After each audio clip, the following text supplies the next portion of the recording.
Hi, my name is Lester Savage. I'm the Buildings and Grounds Chairperson for the Lexington History Museums, formerly known as the Lexington Historical Society. Founded in 1886, we are an independent, nonprofit 501c3 organization passionate about preserving Lexington's history and sharing it with the public. Our mission is to be a premier interpreter of the events of April 1775 and steward of all the town's history through time.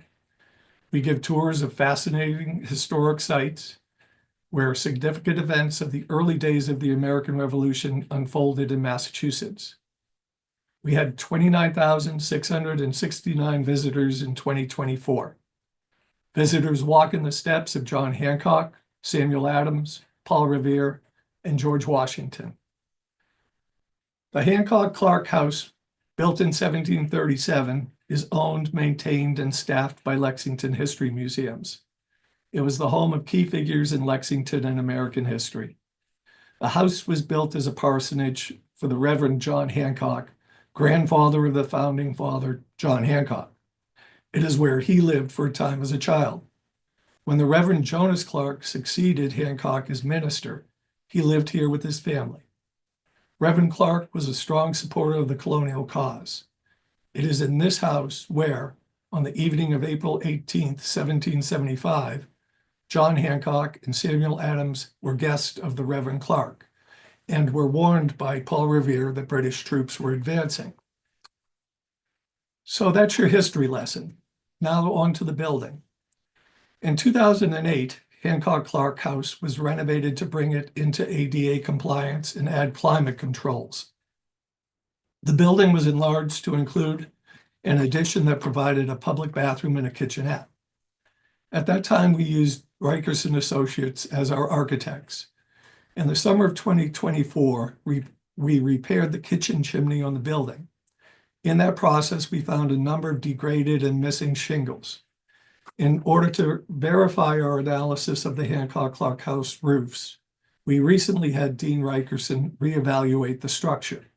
As you will see from these slides, Mr. Rikerson sees good reason for the roofs to be replaced.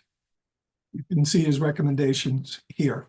The photo to the right shows the batting that sits underneath the existing shingles. These photos were taken during the process of repairing the chimney. You can see beneath the planks there degrading shingles. This is on the west side of the building.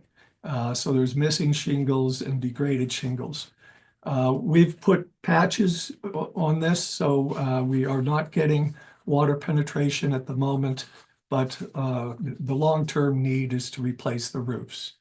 The photo to the right is the back side of the main roof of the building, the main building.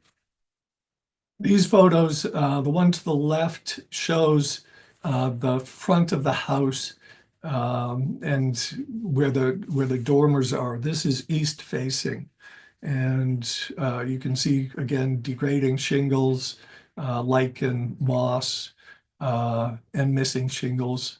You can see beneath the planks while the process of the chimney replacement was taking place. Again, those have been patched temporarily. This final shot shows the addition roof.